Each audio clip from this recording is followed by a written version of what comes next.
वाक्षी के द्वारा बताए गए कोई भी विचार वाक्षी के संस्थापक की व्यक्तिगत सोच है।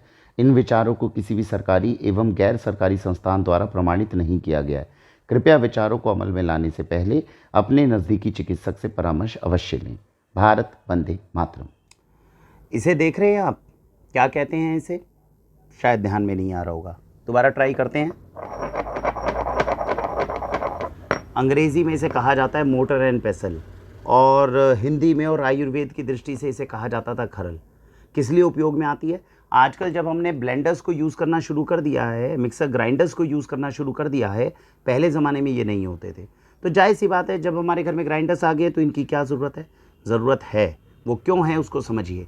अगर किसी भी औषधि को अगर हम मिक्स करते हैं, या किसी भी तरह के ड्राई फ्रूट्स हैं, अगर उनको भिगोने के बाद में हम उनकी चटनी बनाना चाहते हैं, तो उन सारी चीज़ों को बनाने के लिए 3-4 विकल्प हैं।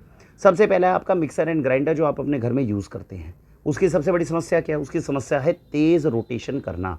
किसी भी चीज़ को अगर आप उसके अंदर डाल रहे हैं, तो पहली बात, उस मिक्सर ग्राइंडर के अंदर स्टील के जो ग्राइंडर्स हैं वो लगे हुए हैं।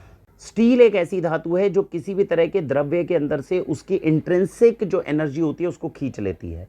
स्टील को एक अच्छी धातु क्यों नहीं माना जा रहा? उसके पीछे जितने भी, जब आप एनर्जी लेवल्स की इसके अंदर, हमने काफ़ी प्रयोग जो हैं वो मसल टेस्ट के माध्यम से करके देखिए, और आयुर्वेद की दृष्टि से भी स्टील को एक अच्छा धातु इसलिए नहीं माना जाता। सबसे बड़ा जो रीज़न माना जाता है उसको ये कि स्टील जब किसी चीज़ के संपर्क में रहेगा तो रिएक्शन तो नहीं करेगा, उसको पॉइजनस तो नहीं बनाएगा, लेकिन उसके अंदर का जितना उसकी एनर्जी है उसको वो ख़त्म कर सकता है। तो ग्राइंडर्स जो आप मॉडर्न यूज़ कर रहे हैं, उसमें तेज़ रफ्तार के ऊपर जब ये स्टील के जो ग्राइंडर्स हैं, जो उसके अंदर ब्लेड्स हैं, वो जब घूमते हैं, तो उससे किसी भी चीज़ की न्यूट्रिशनल वैल्यू कम होती है, बजाय कि उसको बढ़ाएं। इसको साइंटिफिकली प्रूव करना थोड़ा मुश्किल है, लेकिन इसको अगर आध्यात्मिक लेवल के ऊपर समझे या आयुर्वेद की दृष्टि से समझे, तो इससे हमारा सोल्यूशन निकलेगा।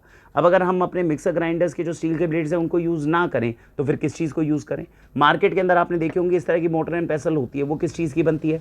या तो मार्बल की बनेगी, या ग्रेनाइट की बनेगी, या पोर्सलिन की बनेगी, वो सफ़ेद वाली जो आपने देखी होगी। उसके साथ में सबसे बड़ी समस्या ये है, जब मैं इसके अंदर पेसल को घुमा रहा हूँ, कितना भी घुमा रहा हूँ, तो इससे जब अपने हाथ के ऊपर लगाऊंगा तो कोई भी पाउडर रिलीज़ नहीं हुआ। क्यों नहीं हुआ? ये पत्थर है।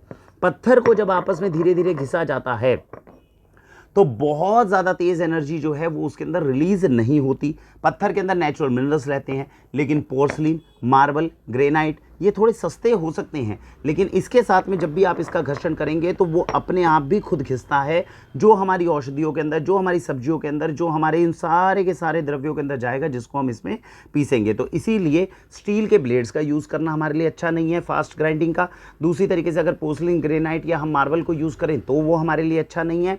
तीसरी इंपॉर्टेंट चीज़ आती है स्टील की मोटर एंड पेसल। ज़्यादातर घरों के अंदर आजकल ये पहुंच चुकी है, और उसका रीज़न मैंने आपको बताया ही है। अगर आपकी मोटर भी यही है, पेसल भी यही है, और उसको स्टील के साथ में आप कूट रहे हैं, तो वो आपकी एनर्जी का लॉस करती है। इसीलिए ये प्राचीन समय पे आपने जितने भी पुराने, बहुत सारी ऐसी वीडियोस देखी होंगी, आपने रामायण भी देखा होगा, बहुत सारा देखा होगा, जिसके अंदर जब कोई वैद्य होता था तो वो इन पत्थरों के अंदर ही उन सारी औषधियों को करता था। किस किस काम के लिए यूज़ हो सकती है? पुदीना को डालिए, पुदीने को डालने के बाद में इस तरीके से घिसिए, घिसने के बाद में आपकी चटनी जो है वो तैयार हो जाएगी। आपने ड्राई फ्रूट्स भिगो रखे हैं, आपने बीज भिगो रखे हैं, इनको भीगे हुए को इसके अंदर डालिए, उसको इस तरीके से ग्राइंड करिए, तो आपकी इसकी चटनी तैयार हो जाएगी। थोड़ा सा पानी डालेंगे तो इसका शेक तैयार हो जाएगा। इस तरीके से घर के अंदर जितने भी मसाले हैं, आप अगर मसालों को कूटने के अंदर, जब इसके अंदर मसाले कूटेंगे और जब अपने मिक्सर ग्राइंडर्स के अंदर मसाले कूटेंगे, दोनों के अंदर ज़मीन आसमान का अंतर आता है। टेस्ट के अंदर भी अंतर आपको महसूस हो सकता है। तो कहने की बात यह है कि अगर मॉडर्न ज़माने से पीछे की तरफ जा रहे हैं और आयुर्वेद को या पुराने लोगों की समझ को अगर हम आदर देना चाहते हैं, तो हमें इस तरह की प्राकृतिक खरल लानी चाहिए। खरल वैसे तो कई तरह की होती है। हमारे आयुर्वेद आचार्य जो पुराने हैं, ये तो मैंने आपके सामने जो दिखाई है, इसे हंसराज या मलेचा खरल कहा जाता है। ये 2 तरह के पत्थर होते हैं, इन पत्थरों के साथ में बनाई जाती है। इतनी मजबूत होती है कि अगर गिराएं तो जिस पर गिरेगी उसको तोड़ देगी, ये नहीं टूटेगी। लेकिन ये मलेचा और हंसराज खरल जो है, इसको इसलिए लिया जाता है क्योंकि ये आपस में किसी भी धातु के साथ में रिएक्ट नहीं करती हैं। पत्थर है तो वो रिएक्शन कहाँ करेगा? लेकिन हमारे आयुर्वेद आचार्य, मैं कोशिश करूंगा आपको वीडियो लिंक देने की, उसको ध्यान से देखेंगे तो तांबड़ा खरल होती है। इसी तरीके से अलग अलग तरह की खरल होती है, उसमें अलग अलग तरह के धातुओं को डाला जाता है।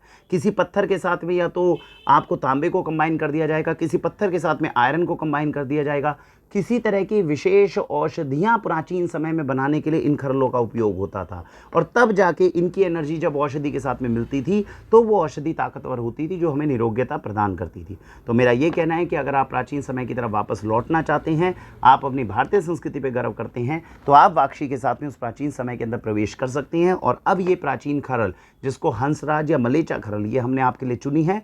अगर विशिष्ट आपको पता है, आपको ज्ञान है तांबड़ा खरल के बारे में और बाकी खरलों लोह खरल के बारे में, अगर इनके बारे में विशिष्ट ज्ञान रखते हैं तो हम आपको वो भी उपलब्ध कराएंगे। नहीं तो एक आम आदमी के घर में अब वो स्टील की जो मोटर एंड पेसल है, जो मार्बल की मोटर एंड पेसल है, जो नुकसान कर रही हैं हमें, उनसे बाहर निकलिए और अपनी प्राचीन भारतीय संस्कृति के अनुरूप, जो आयुर्वेद के, जिसे शास्त्रों के द्वारा जो है प्रमाणित किया गया है, ऐसी खरलों को अब आप अपने घर में लेकर आइए और इसका उपयोग जो है, इसके जो बेनिफिट्स हैं वो अपने बच्चों को देना आरंभ करें। इसी के साथ भारत वंदे मातरम।